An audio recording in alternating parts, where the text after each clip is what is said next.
don't know the combination. Wait.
Detective Comby, I'm terribly sorry that my niece has pulled you into this mess. Please, with all my blessings, take her away from this cursed place. I have destroyed that Eater of Worlds and locked it away in the attic and retreated to a place of hiding. Tell Emily I'm safe. Tell her all the lies you can think of to make her listen. Take her back to New Orleans. Sincerely, Jeremy.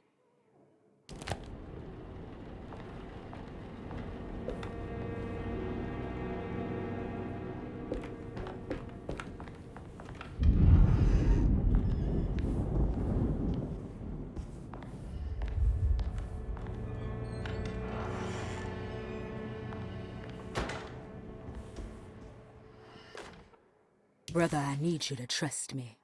This is the most important moment in our family's history. I know you have doubts and that the terrible Mama Loa told you lies. I would never betray you. I promise. Lottie.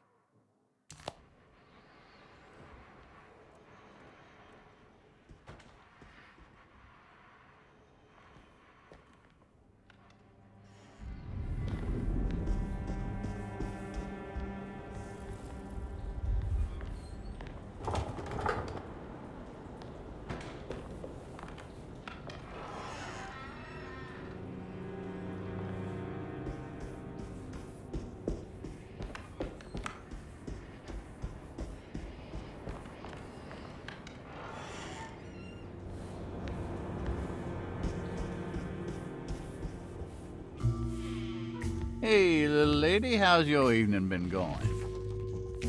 Ups and downs, I suppose. I hear that. We all live in the life of an elevator operator. Are you alright, sweetie?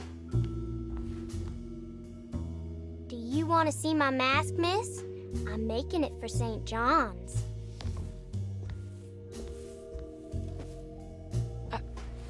How did you... Is that supposed to be my... Ow! You should learn your place, little girl. Why are you acting this way? What did I ever do to you?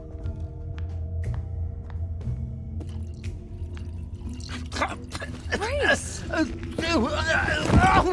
Grace!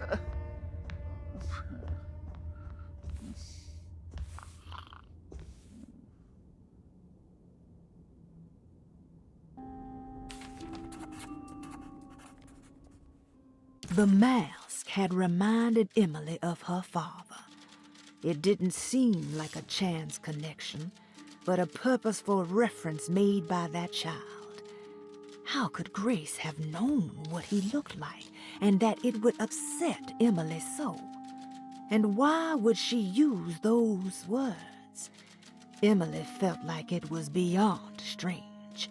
It felt impossible. Did it even happen? Was she losing her mind?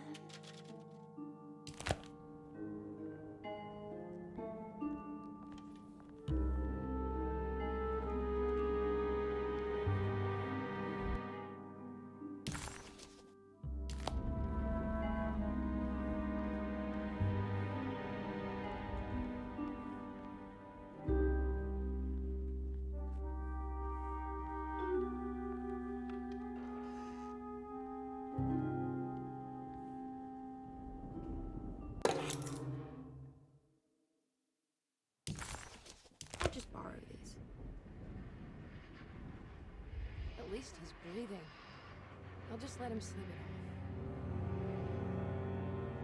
There's something missing.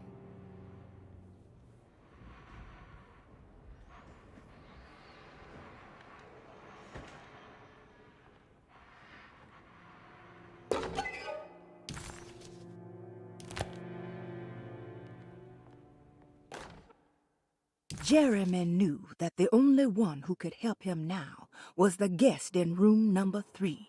The room seemed to have been empty for so long. But that wasn't allowed to be true. The story needed to be different. To include something from the outside, he would bring the guest back to room 3 and show them what was in that safe. 913. But those were not the right numbers. That was the combination for the safe in the clerk's office.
It worked.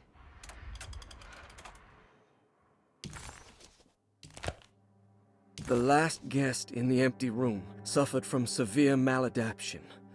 I must write this down, because if I understand the condition sufficiently, it could make me deny this fact at a later date.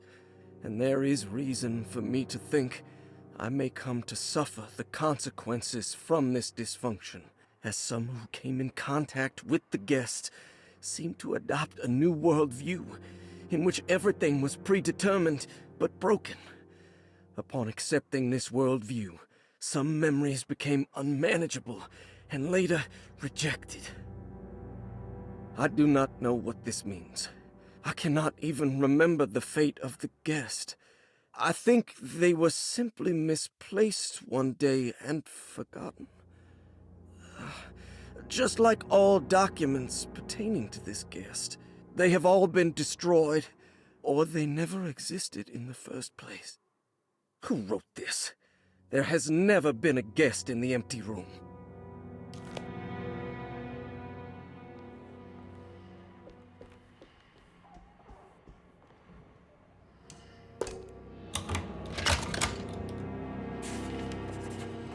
Emily felt lost as she entered the office of Dr. Gray, much like she had the last time she was here. She began to question what she was hoping to find. She was simply going on a hunch that Dr. Gray was somehow tied up in this contract with the Dog Man. Emily couldn't even begin to imagine what kind of evidence she would need. Besides a clear confession, of course. But she doubted she would ever find something like that. She was grasping at straws. The steps on the contract were so confusing to her that she was just hoping to get some small indication on where to go next. Here we are, Dr. Gray's office. Now let's see if we can find some answers. I have finished tidying up Miss Beauregard's belongings. I will leave it to you to contact her agent and have them collect her things. I found one of Grace's drawings she might want back, along with this key in her room, which I believe you've been looking for, Mrs. Thompson.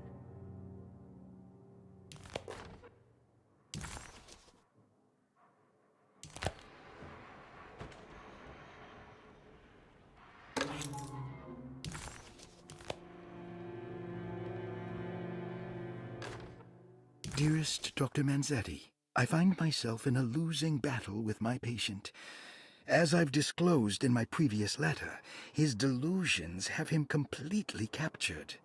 It's bad enough that he is torturing himself with paranoia, but his madness turns out to be quite persuasive to others, effectively laying the ground for mass delusion.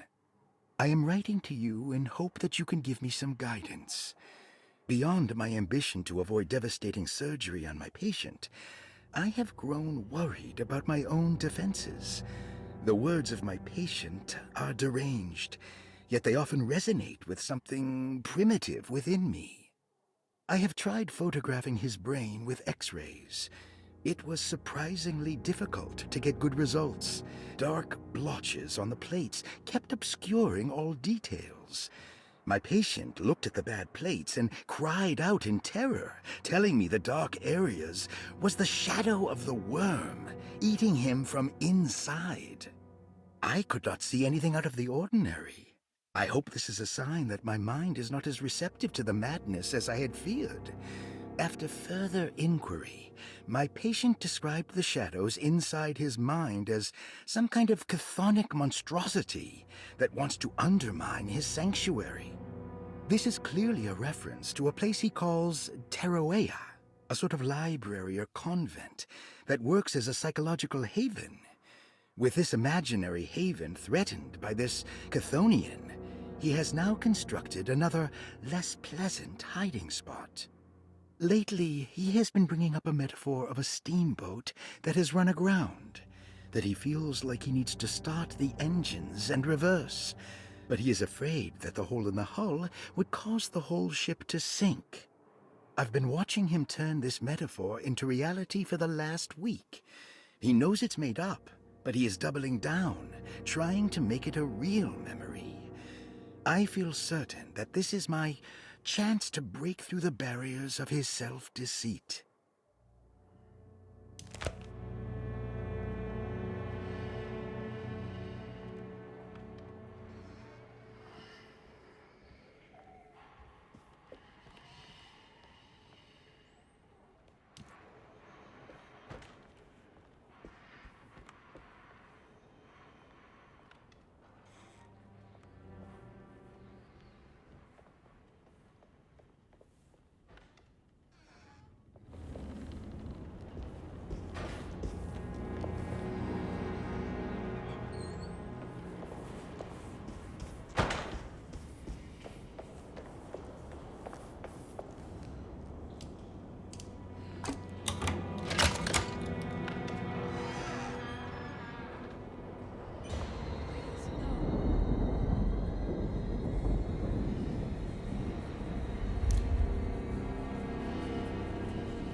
sometimes. I think this place makes me worse. That Derceto might be my grave. A coffin made of ostentatious architecture. A Taj Mahal for the drunken depressed. There's something about Derceto. Something about Dr. Gray. Like we all pretend that we're here to get better, when in fact we are here to be forgotten.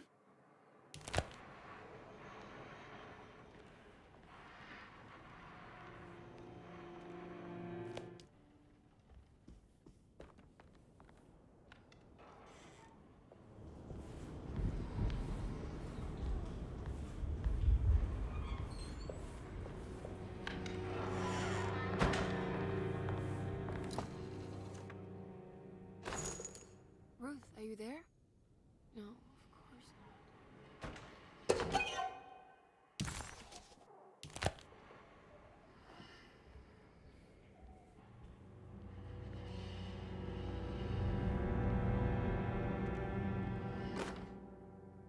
Castle built the zoetrope as an exercise in animation. He is very interested in moving pictures and has even ordered an aeroscope camera for the colony.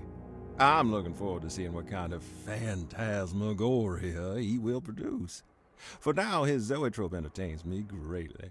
It's not the little man passing his head, while quite humorous. It's the spell of that flickering light as it rotates. I swear, it takes me back to my childhood in a most profound way.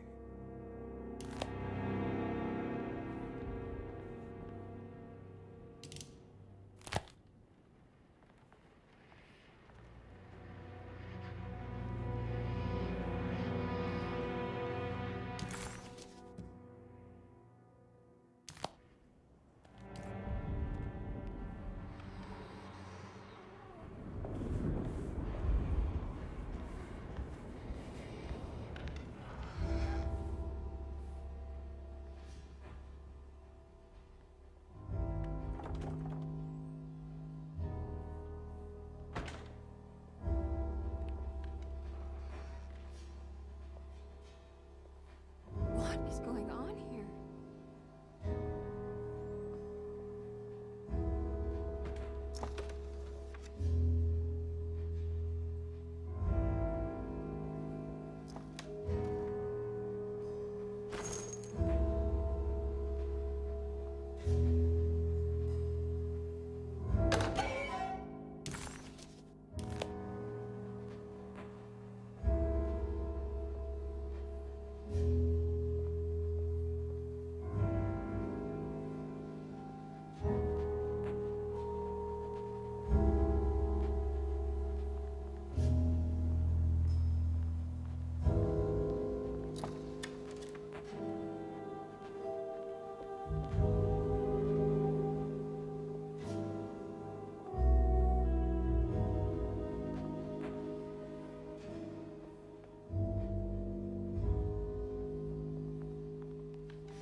Radiography, patient Jeremy Hotwood. Date June 14, 1930. Plates. Jeremy's skull proved difficult to capture properly. Partial radiographs worked best. A complete picture of the brain can be assembled by piecing 3 plates together. Observations. Even when looking at an assembled version, a shadow covers significant parts of Jeremy's brain. Possible tumor, but more likely that the equipment is failing. Jeremy reacted strongly to the pictures and claimed to see a giant clay worm eating and displacing his memories. Notes. While this exercise has left me nowhere closer to an answer, I feel confident that a Burkhart lobotomy should sever all necessary parts. Hypothetical psychosurgery based on the ideas by Burkhart and the St. Petersburg research could end up saving Jeremy's mind. Severing the connections around the frontal lobe would certainly solve most mental afflictions. The procedure would be brutal in performance, as well as in efficiency. An ice pick pushed through the edge of the eye and into the skull would untether the nerves like Alexander cutting the Gordian knot. As this would likely leave Jeremy in a very different condition, all other paths should first be explored. The medical instrument I would need for this lobotomy is missing, and I should have Waits order a new one.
guess I never got a chance to look around this place.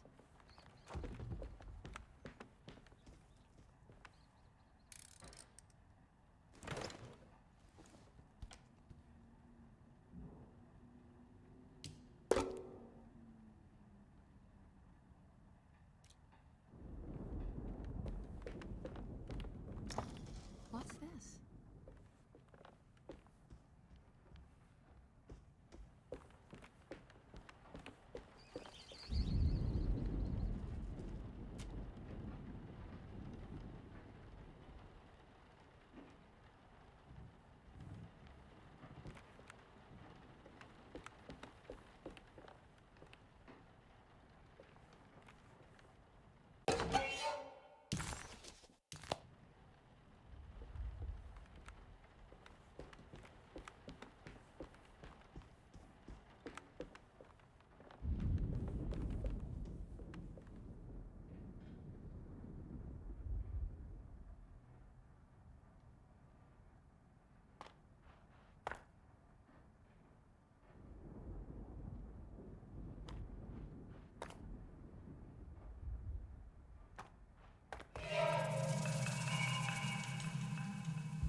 This feels familiar somehow.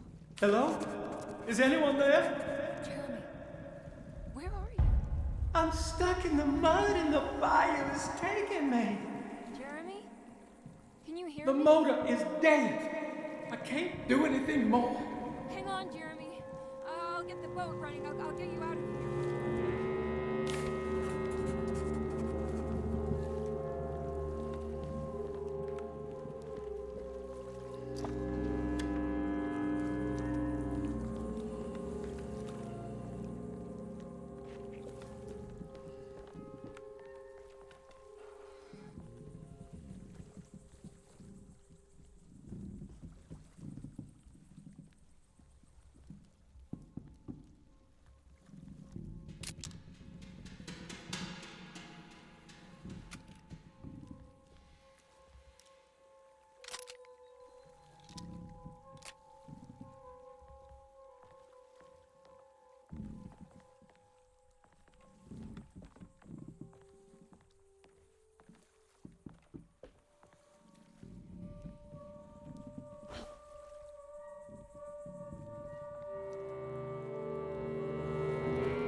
boat is run aground, crashed right into the bayou.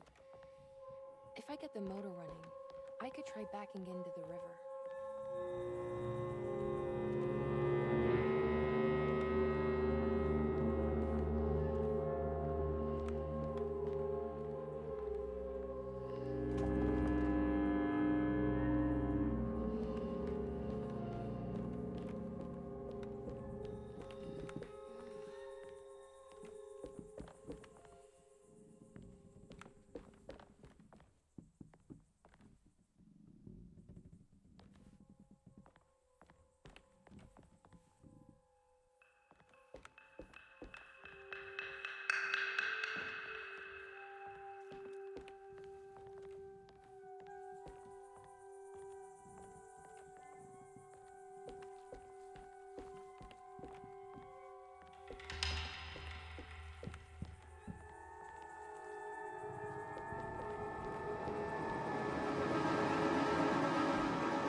The winch seems to be powered by electricity. Maybe I can find a way to turn it on.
Jeremy.